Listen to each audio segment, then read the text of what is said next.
I'm going to be honest with you. When I got the assignment, Diplomatic Liaison, Veltian Cooperative, Helix Station Theta, Outer Spiral Arm 2-year posting, hazard pay included, I thought the hazard pay was about the radiation, or the unstable jump corridor near the station's southern docking ring.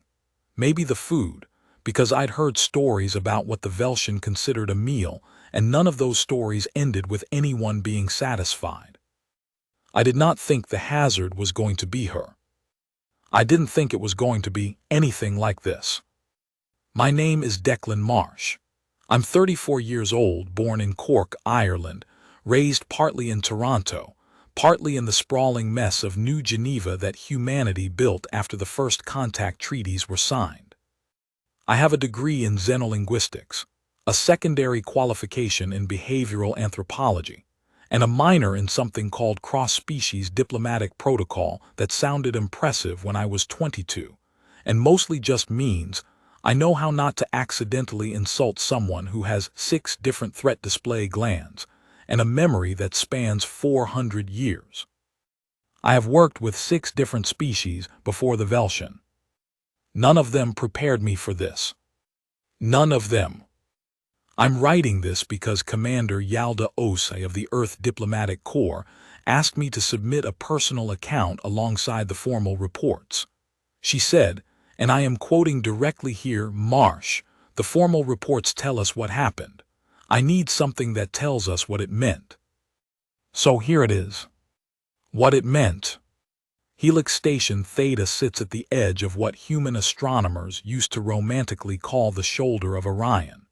The Veltian call it something that translates roughly as the place where the old paths cross, which is less romantic but significantly more accurate. The station itself is enormous, 17 connected rings, each one a different atmospheric mix catering to a different resident species, all of them hanging in the dark like a string of mismatched pearls someone dropped and forgot to pick up. Humans occupy Ring 4. It smells like recycled oxygen and old coffee, and the particular synthetic pine scent that Earth Settlement Authority started pumping into human habitation zones decades ago because some study found it lowered cortisol. I hate synthetic pine. I grew up near real forests, but I breathe it every day now, and I've stopped noticing it the way you stop noticing anything that becomes part of the ordinary texture of your life. The Veltian occupy Ring 6, 7, and 8. Their atmosphere is denser than ours. Higher nitrogen content, lower oxygen, a particular molecular compound that has no human name because human chemistry never produced it naturally. We just call it velite in lab settings, which the Veltian find mildly offensive because it sounds, in their language, like a word that means something close to residue, or what's left after something important has gone.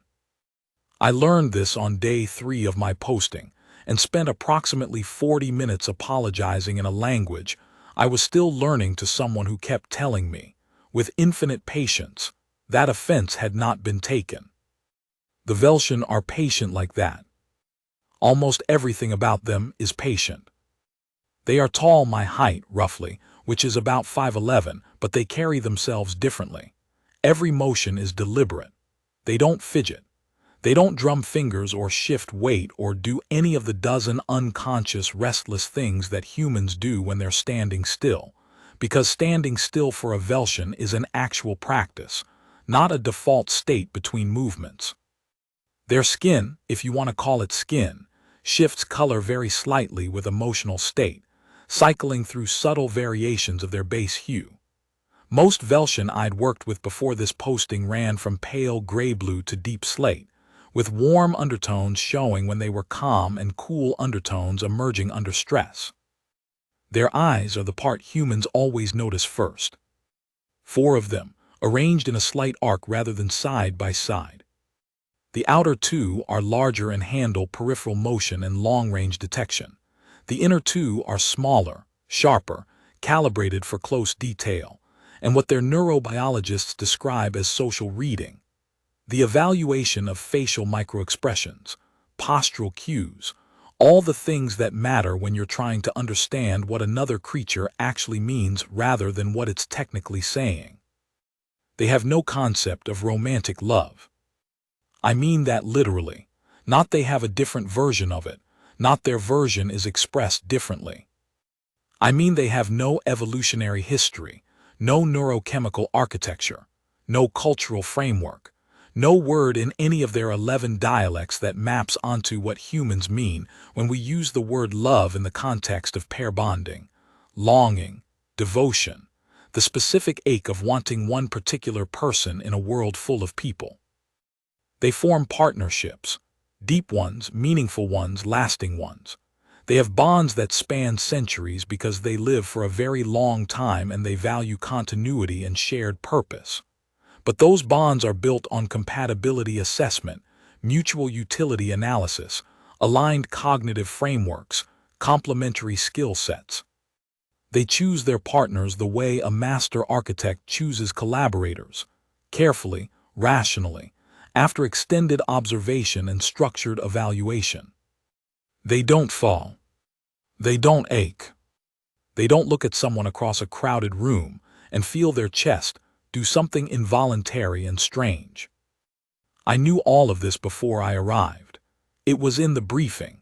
It was in the cultural primer. It was flagged in 3 separate psychological preparation sessions as a potential source of diplomatic friction and personal misunderstanding for human personnel. I thought I understood it. I was wrong. Section 2, Personal Log of DCLAN Marsh. Entry 7, Day 12, Helix Station Theta. I met Ventar on my 12th day. Which is to say, I noticed Ventar on my 12th day. I'd technically been in the same briefing rooms and transit corridors as her for nearly 2 weeks, but the early days of a new posting are so saturated with information, procedure, face learning, and the low-grade terror of being new somewhere unfamiliar, that individual people don't always emerge from the general texture of everyone until something makes them specific. What made Ventar specific was this. I dropped my station ID card, which is embarrassing enough on its own. The card slipped off the lanyard. I'd been meaning to fix the clasp for days, and clattered to the floor of Transit Corridor C7, which is a long, curved passageway between Ring 4 and Ring 6, with transparent panels along one side that look out into open space. I was fumbling with a datapad and a coffee bulb, and probably walking too fast, and the card just went, skidding across the composite flooring with a sound that was louder than it had any right to be in a quiet corridor. I swore softly, in Irish, which is a language that is extremely well suited to soft swearing. And then I looked up, because I had the strange sensation of being watched, which humans are very good at detecting. Something about the way our visual cortex interprets peripheral signals, some old predator detection heuristic that never quite went away. And there was a Veltian standing about 4 meters away, at the corridor's curve, watching me with all 4 eyes. She was holding a stack of what I later learned were environmental assessment tablets. Slender dark shapes against her pale blue-gray forearms.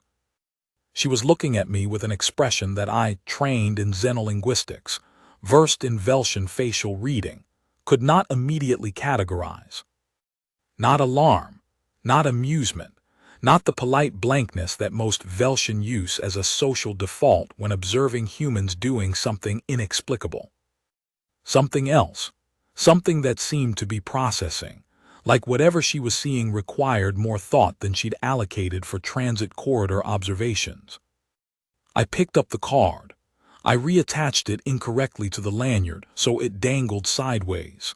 I said, in Veltian's secondary dialect, which I was better at than primary, that was undignified. I apologize for any disruption. Which is not a phrase a Veltian would normally say after dropping something. They don't really apologize for physical accidents. They assess, correct, and move on. Apology is reserved for relational failures, letting someone down, breaking a commitment, causing harm. A dropped card is just friction in the physical world, not a relational event. She tilted her head, very slightly.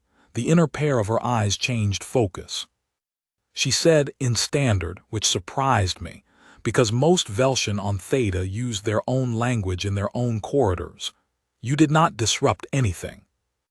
And then she walked past me. And I watched her go and thought, huh. I asked around about her later.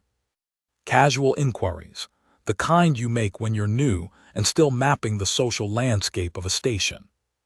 Her name was Ventar Sorokaivan, Senior Environmental Systems Analyst, Velshan Cooperative Technical Division. She'd been on Helix Station Theta for 6 years, which by Velshan standards was barely a posting, but by human standards felt like a career. She had a reputation among both the Velshan and the human staff as being exceptionally precise, the kind of precise that goes beyond professional competence into something that functions almost like philosophy. She liked things correct. Not perfect, the Velshan distinguished between those, but correct, accurate, properly calibrated. She had, according to the environmental systems supervisor, a cheerful human woman named Petra Volkov who had been on Theta for 11 years and knew everything about everyone, an interesting relationship with humans. I asked what that meant. Petra gave me a look that was equal parts amusement and caution. She watches us, Petra said, more than most of them do, like she's running a long observation study. Doesn't interact much, but she notices. She noticed when Kofi in Ring 4 started eating his lunch at different times, figured out before we did that he was managing some kind of health thing and needed to adjust his schedule.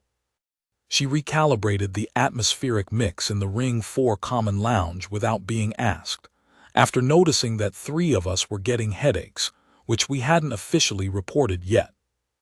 That's, I considered, that's thoughtful. It's something, Petra said, in a tone that suggested she hadn't fully decided what it was yet. Section 3, Interview Transcript.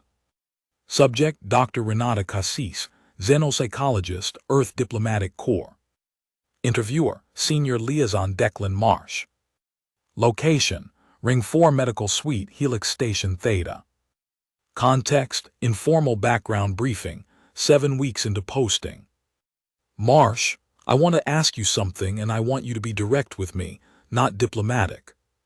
Cassis, that's an unusual request from someone whose job title contains the word diplomatic. Marsh, yeah, well. Direct, please. Cassis, all right. Marsh, the Velshan, when they say they don't have romantic attachment as a concept, how absolute is that? Is it like they don't have our version of it, or is it genuinely absent? Cassis, pause, genuinely absent. I've spent 4 years on this question. Multiple peer-reviewed papers. The neurochemistry is the starting point. They don't produce oxytocin or its analogs in anything close to the concentrations we do. They don't have the dopamine cascade that humans associate with early-stage attachment. The evolutionary pressures that drove human pair bonding, offspring requiring long-term cooperative care, resource management, defense structures. Those pressures shaped us toward a neurochemical incentive system for bonding. The Velshan solved those problems differently. Marsh, they solved offspring care through collective structures. Cassis, exactly. The unit was never the pair. It was always the cohort.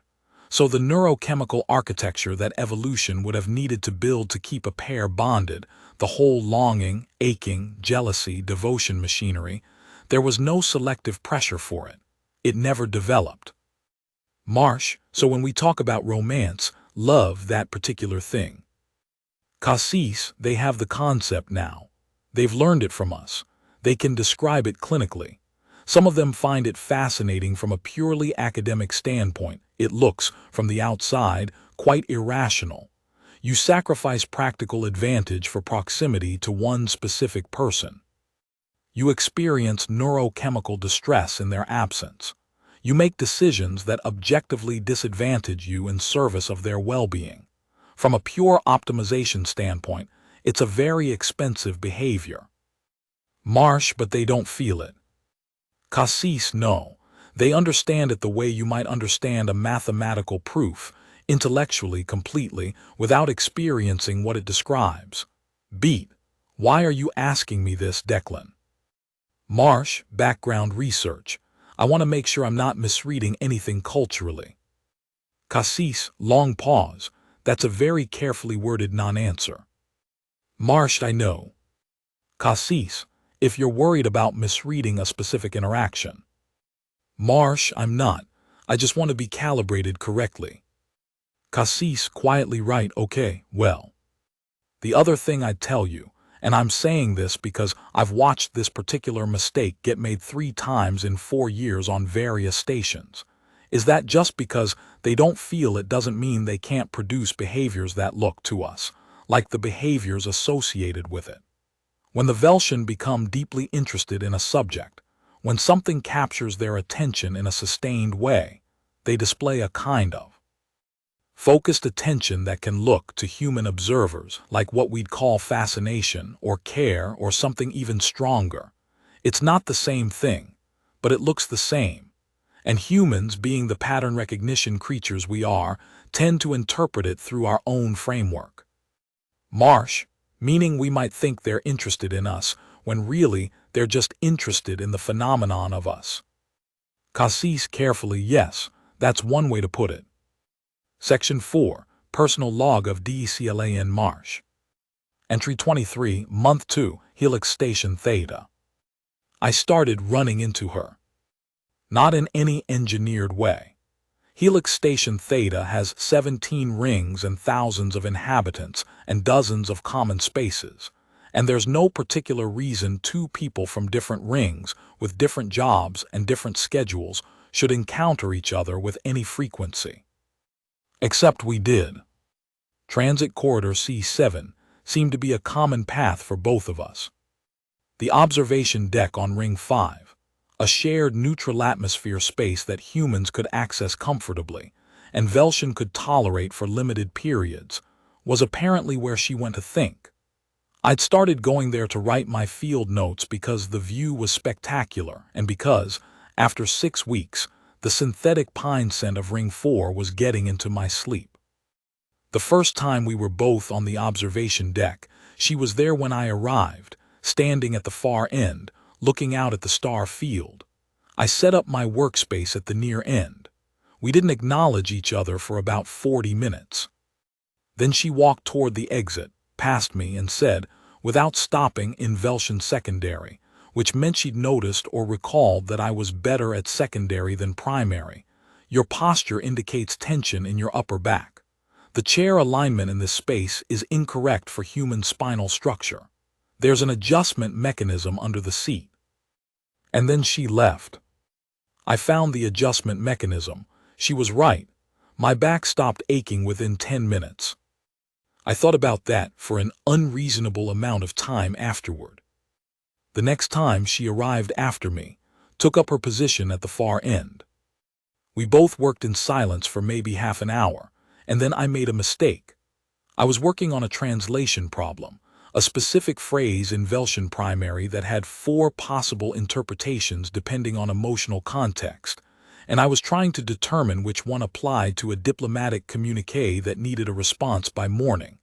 And I said, out loud, mostly to myself, the phrase in question. She turned around from across the observation deck, and she said in primary, that phrasing is ambiguous by design. The sender wanted you to choose the interpretation. I looked at her. Why would a diplomatic communication want the recipient to choose the interpretation? She considered this for a moment. Because the correct answer depends on what the recipient wants. The Welschen sender is offering you a choice without admitting they're offering a choice. That's political, she said. Yes. Do they know that I know the phrasing is ambiguous? They know you have a xenolinguistics qualification. They are testing whether you recognize the ambiguity or whether you'll respond to your preferred interpretation as if it were the only one. I stared at her. How do I respond? A beat, something moved through her skin tone, a slight warming, which in Veltian color language indicated something adjacent to engagement, to interest. Acknowledge all four interpretations, she said. Indicate that your response is conditional on clarification of intent. It demonstrates that you recognize the ambiguity without accusing them of engineering it. I wrote that down verbatim, sent the response that night, got a reply within 4 hours that was notably warmer in tone than the initial communiqué. I went back to the observation deck the next morning. She was there. I said, "It worked, thank you." She tilted her head. "I provided information, you used it correctly, the outcome is yours."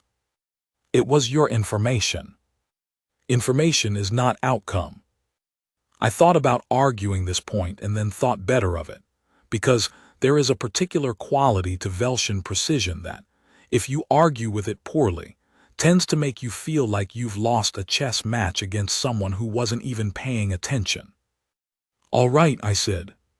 "The outcome is mine. I'm still grateful." She looked at me for a moment with those 4 eyes doing different things. The outer pair tracking something in my peripheral motion, the inner pair fixed on my face in a way that was very specific and very steady. Then she looked back at the stars. "Your gratitude," she said, "is a notable feature of your species." Is that good or bad? Neither. It is simply a feature. A pause. It is more complex than I initially modeled. I didn't know what to do with that. So I just said, "Yeah, we're complicated."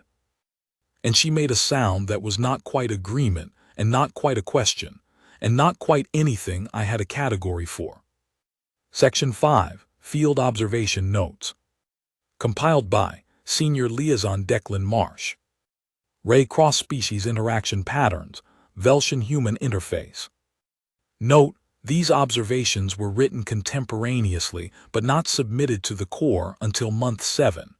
The delay was intentional. I wanted to make sure I was describing what was actually happening rather than what I thought was happening. There are things that happen between species that the briefings don't cover. Not because the briefings are incomplete, they're thorough, detailed, updated regularly, but because some things only become visible through sustained proximity, and sustained proximity between different species is itself a relatively new phenomenon. We're still in the early phase of understanding what it looks like when very different kinds of minds share space over time. What I observed in the months of my posting on Helix Station Theta is this. The Veltian are not, as their cultural materials suggest, purely rational actors who have excised sentiment from their decision-making. They are rational in the sense that they are deliberate, they think before they act, they assess before they commit, they require evidence before they adjust their models of the world. But the inputs to that rationality are not limited to data. They include observation. They include pattern recognition across time. They include something that doesn't quite have a name but looks, from the outside, like noticing. Like the sustained, specific, slightly startled quality of a mind that has found something worth paying attention to. I have watched Veltian interact with dozens of species in diplomatic and logistical contexts. They are uniformly courteous, efficient, and precisely calibrated to each species' communication preferences. They provide what is needed, receive what is offered, and maintain a kind of clean professional distance that is not coldness. It is simply propriety, appropriate engagement. No more, no less. With one individual in the 7 months I have been here, I have observed something different. I am trying to describe it without projecting meaning onto it that it may not carry. I'll try again. When Ventar Sorokaivan interacts with me, she uses more words than she uses with others. Not considerably more, she is still, by human standards, fairly economical with language. But there is a consistent discrepancy. She asks follow-up questions. She returns to subjects from previous conversations, picks them up again days later, as though she'd been processing them in the interval and had more to add. She notices things about my condition, fatigue, stress, dietary patterns, that go beyond what environmental system analysis would require her to notice. She corrected my Veltian pronunciation 17 times in a single conversation. Most Veltian, once they've established that a human's language skill is functional, let the minor errors pass. The corrections would have been, to a human, pedantic. To me, they were not. They were useful. She knew they were useful. She gave them in a particular order, prioritizing the errors that affected meaning over the errors that only affected accent. She had thought about which corrections mattered. She had thought about what I needed. I don't know what to make of that. Dr. Cassis's words from our interview are very loud in my head when I sit with these observations. They can produce behaviors that look like the behaviors associated with it. And I keep coming back to the qualifier she didn't quite complete, but it's not the same thing. I believe that. I do. I just don't always know what it is that's happening, in the absence of what it's not. Section 6, Incident Report Official.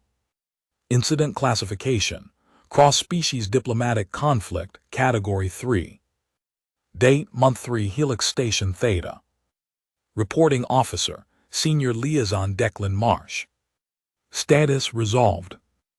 At approximately 1400 station time on the 43rd day of Month 3, a confrontation occurred in the primary docking ring between a delegation of Korath military personnel, 7 soldiers, armed with standard-issue Korath pulse weapons, in transit through Helix Station Theta, and a group of Veltian administrative staff numbering 12, who had the misfortune of passing through the docking ring at the same time. Some context is required. The Korath are a species whose history with the Veltian is complicated.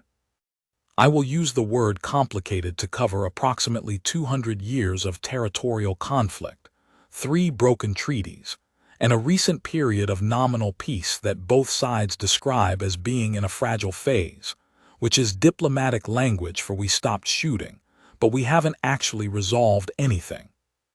The 7 Korath soldiers were not in the docking ring with hostile intent. They were in transit. They had valid crossing permits. But Korath military personnel have a particular stance they adopt in the presence of Veltian that is not quite aggression, but is close enough to it that the Veltian, who have long memories and very good peripheral vision, tend to read it as threat adjacent. Technically, by Helix Station law, the Korath soldiers were doing nothing wrong. Practically, 12 Veltian administrative staff were beginning to show the color shifts associated with high stress in the presence of a perceived threat, which in species terms means their stress biochemistry was spiking. And when Veltian stress biochemistry spikes in a group, they have a collective response pattern that, without intervention, tends to escalate.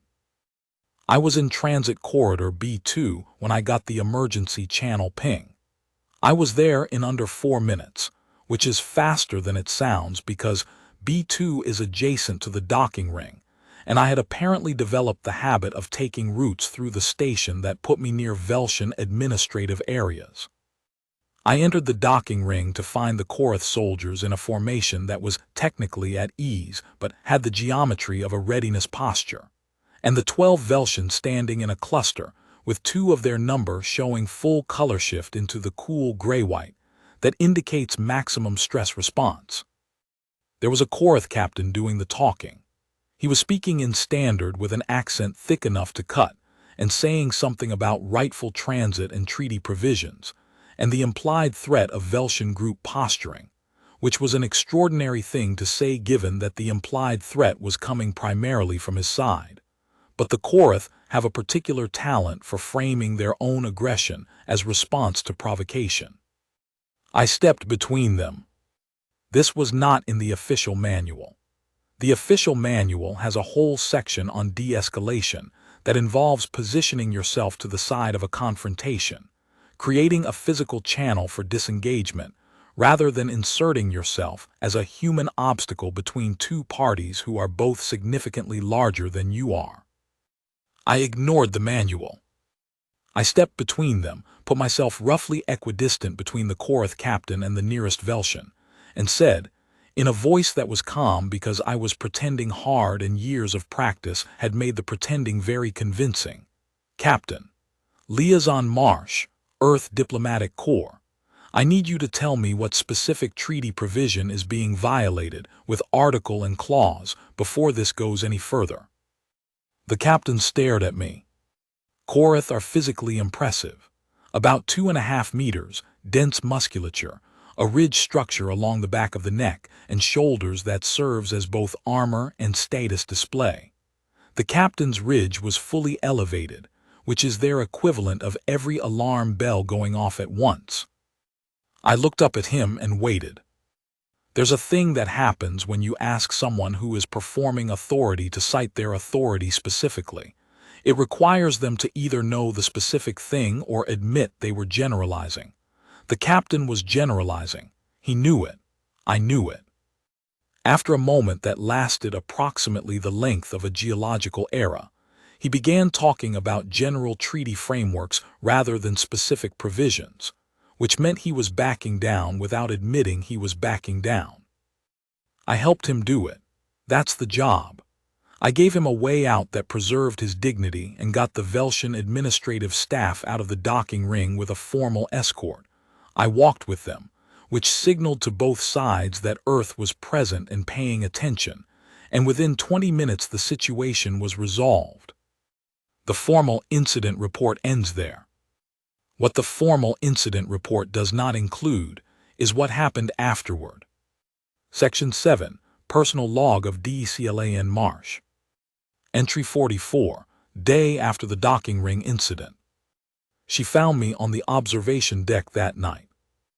I was sitting with a cup of something hot that had stopped being coffee approximately 40 minutes earlier and was now just warm and slightly bitter, and I was staring at the stars and running through the incident on a kind of internal loop, the way you do after something stressful when your nervous system takes a while to get the message that the threat is over.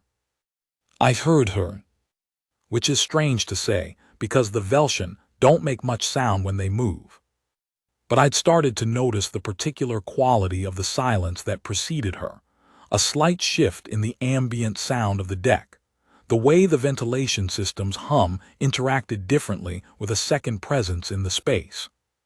She sat down, not at the far end where she usually positioned herself, closer, maybe 3 meters. I didn't say anything, neither did she for a while. Then she said, "You put yourself between the Korath formation and the administrative group." Yes. That was physically dangerous. Less dangerous than not doing it. Silence. The Korath captain could have initiated contact, she said. His ridge elevation indicated arousal states consistent with combat readiness. I know. You knew this when you stepped between them. I made an assessment. His aggression was performative, not genuine. He was making a threat display. He didn't actually want engagement. He wanted the display acknowledged. Stepping between them changed what the display was addressing. He couldn't continue performing aggression toward the Velshan staff once there was a human in the way, because then he'd have to be aggressive toward me, which would have created an Earth Diplomatic Corps incident rather than a Velshan Korath incident, and that's a much more complicated set of treaty violations. A long pause. You calculated all of that, she said, in the time it took you to enter the docking ring. More or less. Another pause. That is, she stopped, started again. I am having difficulty categorizing that. What do you mean? I have extensive behavioral models for human personnel in diplomatic roles. The models describe a range of responses to conflict situations. What you did falls within the parameters of the models in terms of action. Physical interposition is documented, but she paused again, and this was unusual. She didn't usually pause for words. The quality of it, the information you processed, the speed, the reading of the Korath captain's internal state from external signals. The decision to bet your physical safety on that reading being correct. Another pause, longer. I don't have a category for it. It's just experience, I said. Pattern recognition, I've been doing this for 12 years. Yes, but there are humans on this station with more years of experience in diplomatic conflict situations than you have, and I've observed their responses to comparable incidents. The response pattern is different. There is something in your particular configuration of, she stopped. My particular configuration of what? She looked at me. All four eyes, which was unusual.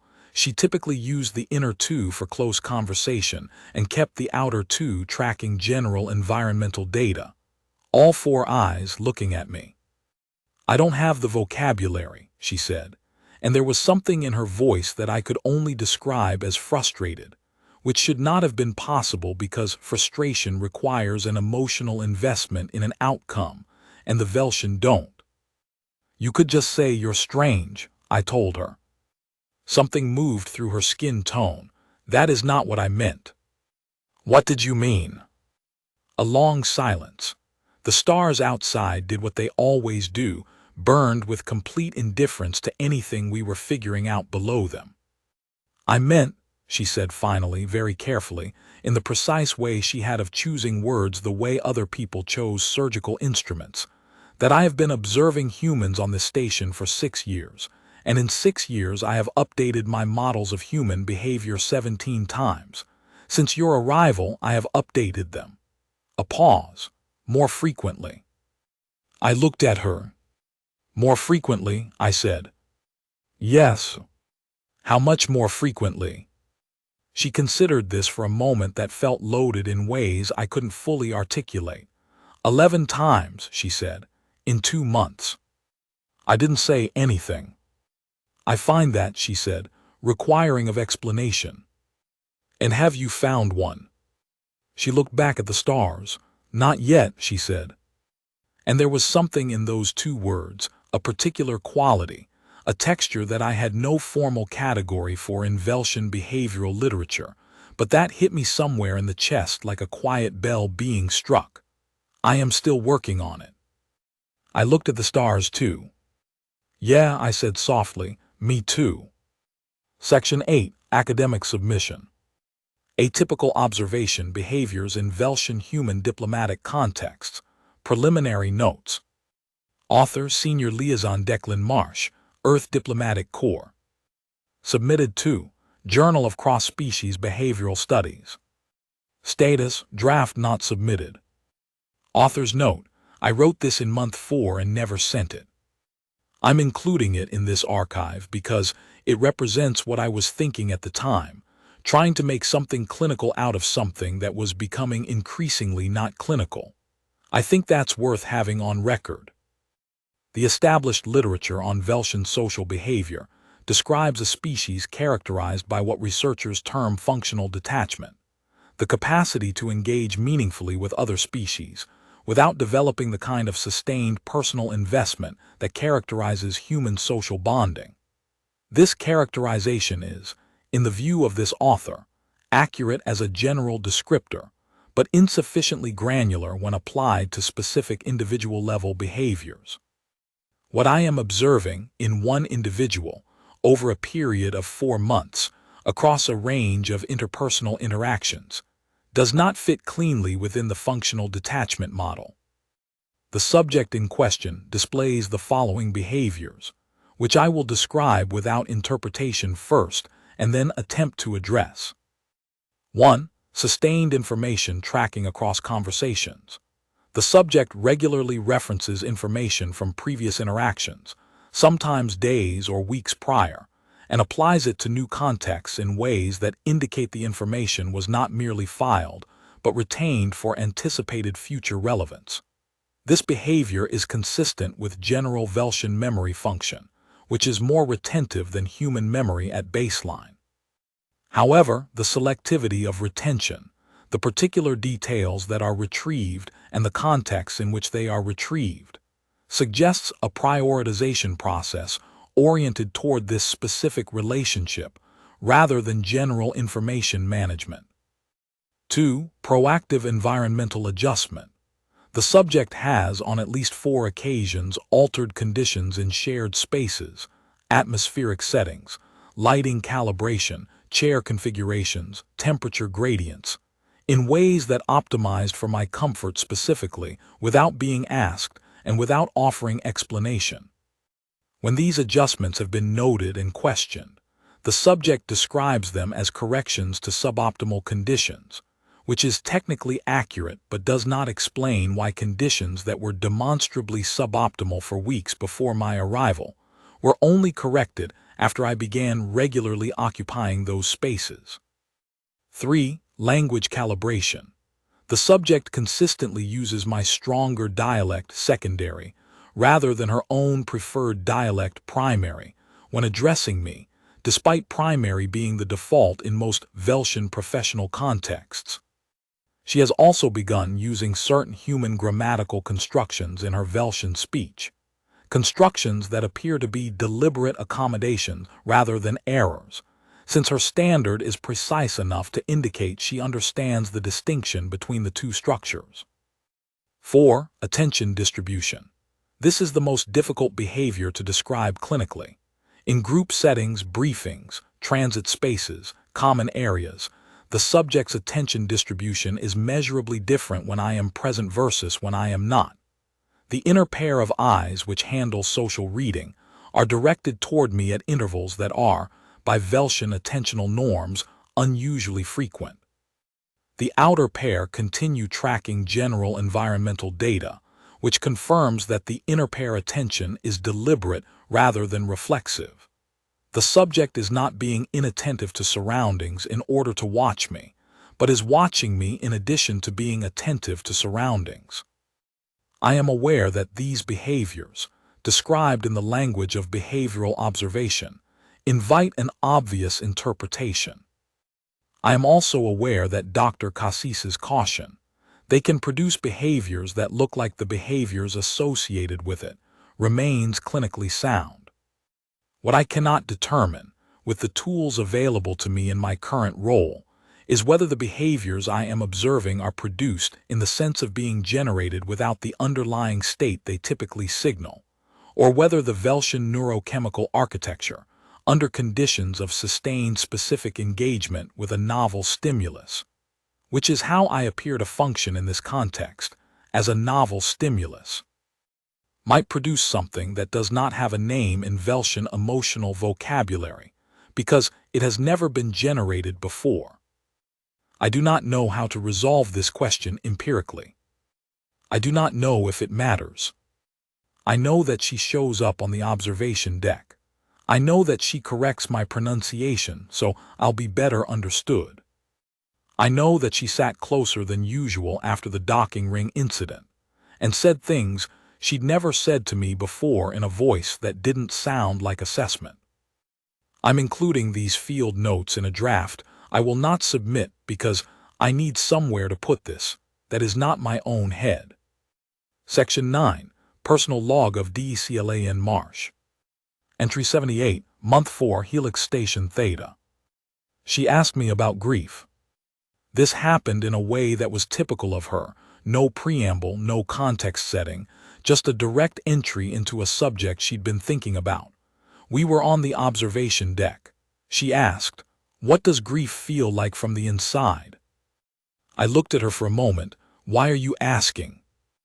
"I am working to improve the accuracy of my models," she said. Which was her standard answer for a lot of things, and which I had started to suspect was, if not a cover story exactly, then perhaps a convenient framing for questions she wasn't sure how to ask otherwise. "It's different for everyone," I said, "and different kinds of grief feel different. Losing a parent feels different from losing a friend, which feels different from losing a relationship." "In what ways?" I thought about it seriously, because she deserved a serious answer and also because that's what you do when someone asks you a real question. Losing a parent is foundational. It's like the house you grew up in gets taken apart. The geography of your personal history changes. Losing a friend is more like, there's a presence you've been navigating around for years, and suddenly the space where that presence was is just empty air and you keep almost running into something that isn't there anymore. And losing a relationship, I paused. That one's strange, because the person is still out there. They're still alive. The grief is about the specific version of reality that the two of you built together which no longer exists. She was very quiet. "Do you?" she started. "I've experienced all three," I told her, because she would have asked anyway. "My father died 6 years ago. A close friend was killed in a transit accident in year 2384, and I had a relationship that ended about 2 years before this posting." "Which of the three," she said carefully, "was most difficult?" I considered lying or deflecting. I didn't. "The relationship," I said, "because with the others there was nothing left to do, the story was finished. With the relationship you both kept existing, you both kept being, you just weren't for each other anymore. And that's a thing that requires constant reacceptance. Every time you think about the person, every time something reminds you, you have to keep accepting it." A long silence. "And now," she said, 2 years after, do you still require acceptance?" "Less often," I said, "but yes. Sometimes." She thought about this for what felt like several minutes. I let her think. That's something I'd learned, she processed deeply, and she didn't like being rushed, and I had stopped wanting to rush her months ago. "I don't have a framework for that," she said finally. "For caring about the persistence of a specific connection after the connection itself has ended. For though," she searched for the word, "for the ache of an absence." "No, you don't," I said gently. "That's okay." "It is not distressing to me that I don't," she clarified quickly, which was a very Velshian clarification. "I am not experiencing a deficit. I am experiencing a gap in my model." "There's a difference. A deficit would mean my current state is inadequate. A gap in a model means I have encountered something that exists outside the model's current parameters. The model requires expansion." A pause. "Deficits are problems. Gaps are," she paused again, "interesting." I looked at her. "Interesting?" I said. "Yes. You find human grief interesting?" "I find," she stopped, restarted. "I find the fact that you would choose to experience it again, that you would make yourself available for connection, knowing the potential for loss, knowing the particular quality of that loss, interesting. Most behaviors in sapient species can be explained through net benefit analysis. This one cannot. The potential cost is fully understood going in. The decision is made anyway. Because the potential benefit also fully understood going in," she said. "Yes, but it is remarkable that the benefit outweighs the cost when the cost is that specific. That the ache you described, that ongoing, recurring acceptance, is understood to be acceptable price of entry for the possibility of connection." I thought about this for a while. "Yeah," I said finally, "it is remarkable, isn't it?" She made that sound again, the one I still didn't have a category for, the one that felt like something trying to find its shape. "I have been attempting," she said, very quietly, "to understand why the calculation still resolves the same way for you, why you would still choose to be available for connection. And—" a long pause, the stars outside. "The quiet.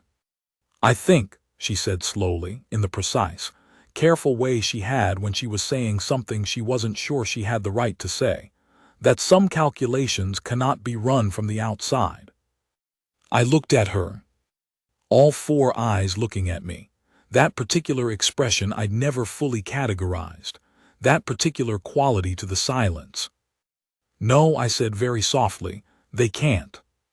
Section 10. Station Communication Log Partial. Terminal ID. Ventar Sorokivan Ring 7 ENV-SYS. Recipient, DCLAN Marsh, Ring 4 DIPLISON. Date, month 5, day 14. Classification, personal non-official. Ventar Sorokivan Right Arrow DCLAN Marsh, 3:12 station time. I have been unable to sleep, which is unusual for my species. We do not typically experience the type of neurological disruption that produces wakefulness during rest cycles. I have been reviewing the behavioral data from our interactions, over the past 5 months. I want to tell you something, and I do not know the correct format for telling it. In Velshan professional communication, information is stated directly because ambiguity creates inefficiency. In Velshan social communication, which is rarer and more constrained, information that relates to another person's potential well-being is stated with care, because the Velshan understanding of care is rooted in not causing disruption to another's internal equilibrium. What I want to tell you may be disruptive to your internal equilibrium. I am not sure whether to send this. I have been sitting with it for 2 hours. I am going to send it because precision is something I value, and imprecision in important matters is something I find intolerable. You asked me once whether I found your reactions predictable. I told you that some of them were. This was accurate but incomplete. What I did not tell you is that I find the unpredictable ones to be the ones I think about most.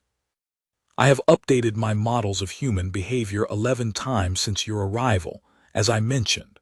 What I did not tell you is that the updates have been consistently in one direction. Every time I encounter a behavior from you that falls outside my model's parameters, I do not revise the model to account for a human tendency. I revise the model to account for you specifically. This is not how models are supposed to work. Models are supposed to increase their capacity to predict a class of events. Mine has been narrowing. It is becoming very accurate at predicting you and less focused on the broader category. I do not know what to make of this. I am sending this because I believe honesty, even imprecise honesty, is better than the alternative. I will see you on the observation deck in the morning, if your schedule permits. Avi. Declan Marsh, right arrow Ventharsoro Kaivan, 3:47 station time. I'm awake too. I've been awake since about 100, which is also unusual for me, although probably more expected for a human. We're not great sleepers under stress, and this particular kind of thinking tends to keep us up. I've been trying to figure out how to say something for about 3 months. Here's what I'll say. You described your model narrowing to predict me specifically. I don't know what the equivalent looks like from this side of the species divide, but here's what's been happening on my end. I have spent 12 years developing professional instincts calibrated to interacting with multiple species across a wide range of diplomatic contexts.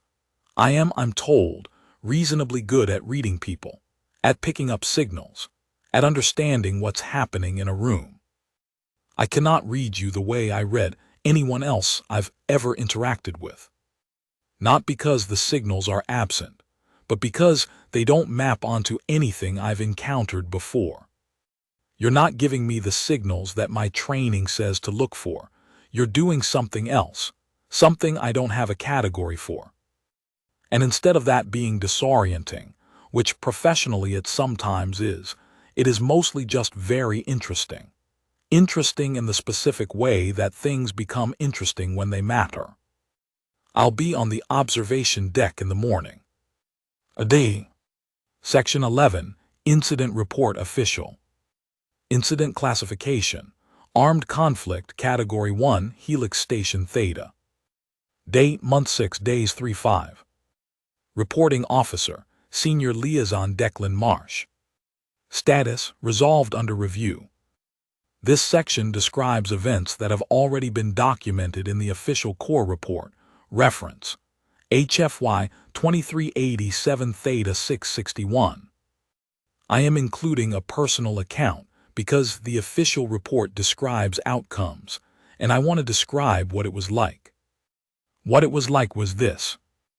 A rogue Korath faction, splinter group, not officially sanctioned by the Korath government, which issued the relevant disclaimers within about 4 hours, which tells you something about how organized the disclaimers were, and how surprising the attack apparently wasn't. Seized control of the docking ring and 3 transit corridors in a coordinated action that the station's security systems flagged 0.3 seconds before the breach happened, which gave everyone approximately no useful time. 17 rings, thousands of inhabitants. 7 armed hostiles who had apparently calculated that a diplomatic station full of unarmed representatives from a dozen species made for a soft target. They were right mostly.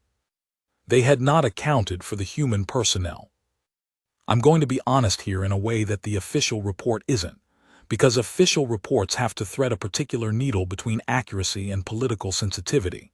Humans are, in the broader galactic context, a very young species with a very short history in space and very limited technological development compared to the Velshan, the Korath, most of the other species represented on Helix Station Theta.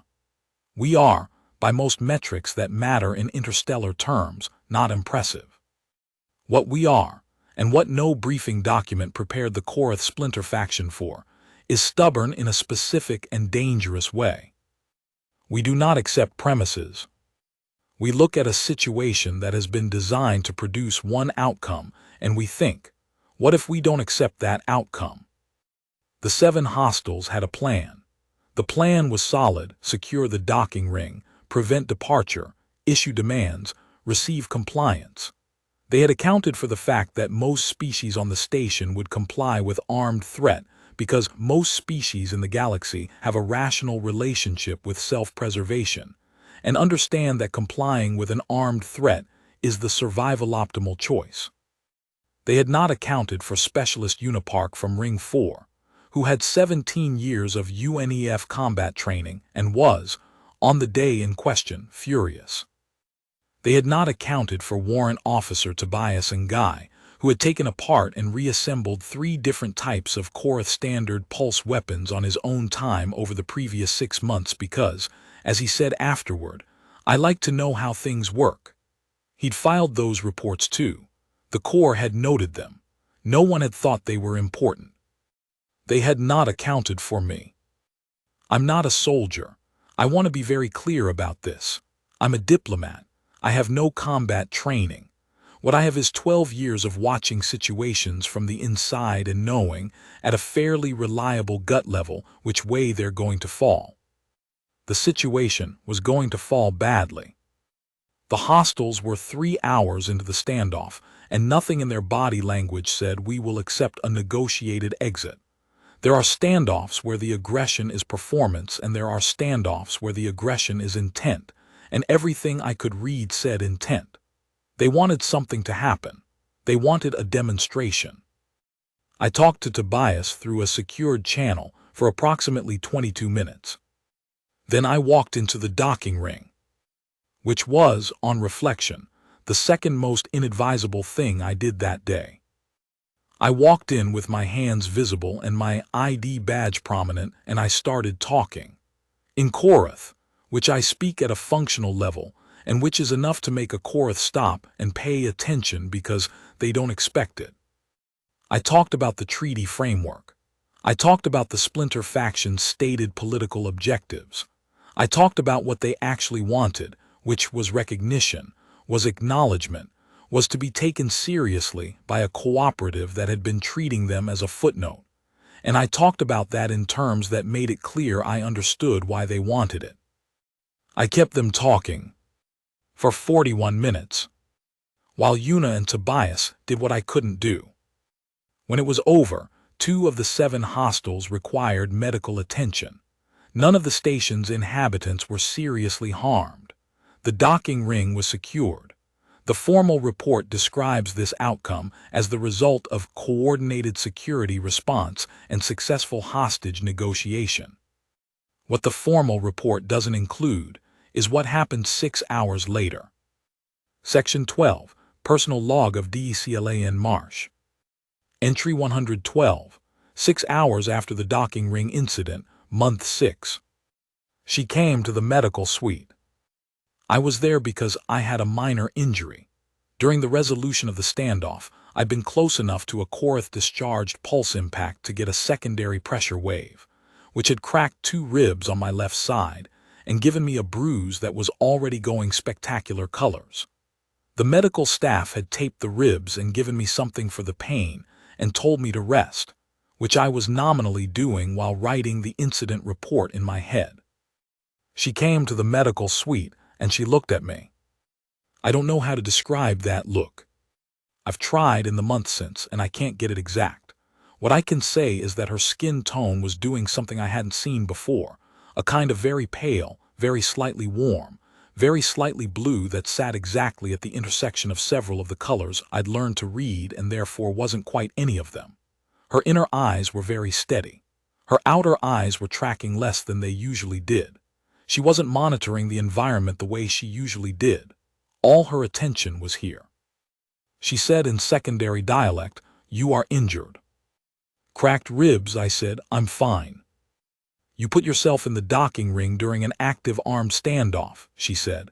Her voice was different. The Welschen have a very controlled vocal production. It's part of their general deliberateness. Their voices don't typically carry the same kind of involuntary emotional loading that human voices do, but there was something in her voice in that moment that was not controlled, something that sounded almost. "Someone had to," I said. "Someone without combat training," she said, "had to walk into a room with 7 armed Korath militants and talk to them. I'm a diplomat, that's literally. That is not," she stopped, restarted, "that is not the same as what you did. What you did was," she stopped again, seemed to be working very hard on something. "I watched the corridor feed," she said. "I watched you walk in there." I didn't say anything. I did not know, she said very quietly, what I was watching. I mean, I knew objectively. I understood the tactical situation, the deliberate nature of your entry, the function of the negotiation. I am not describing confusion about the strategy. A pause. I am describing confusion about what was happening inside my own processing. I looked at her. "What was happening?" I asked. A long silence, long enough that I thought she might not answer. "I don't have the word," she said. "In any of our 11 dialects I have looked. I have been looking since month 2. There is not a Welschen word for what happens when someone's continued existence becomes something you have a stake in. Not a professional stake. Not a species continuity stake. Something," she stopped. Her skin tone did something quick and complex that I couldn't fully track. "Something particular." I looked at her for a long time. "We have a word for it," I said. "I know," she said. "I have studied the human literature on the subject rather extensively." A pause. "It was originally academic." "Originally." She looked at me, all 4 eyes, that expression I'd spent months trying to categorize. "Yes," she said, "originally." I reached out. This was something I had thought about, and then not done, repeatedly, over the course of 4 months. For 100 sensible reasons involving species differences and neurochemical architecture and Dr. Cassis's careful caution, and the fundamental question of whether I was projecting meaning onto behaviors that didn't carry it. I reached out, and I put my hand over hers on the armrest of the medical chair. She looked down at it, the inner eyes very focused, then back up at me. "This is a human comfort behavior," she said. "Yes." "You are injured," she said. "The behavior is typically directed toward the injured party." "I know." "So why?" "Because I was scared," I said. 6 hours ago I walked into a room and I was genuinely scared, and now I'm sitting here and I would like to just have this. For a minute, if that's all right." She was very still. Then very carefully her hand turned under mine, and she held it. She didn't say anything. Neither did I. Outside the medical suite window, the stars did what they always do, burned and kept burning, indifferent to everything. And in the small lit room, 2 people who were not supposed to be possible by evolutionary history, by neurochemical architecture, by the entire calculated distance of the species divide, sat with their hands together in the quiet.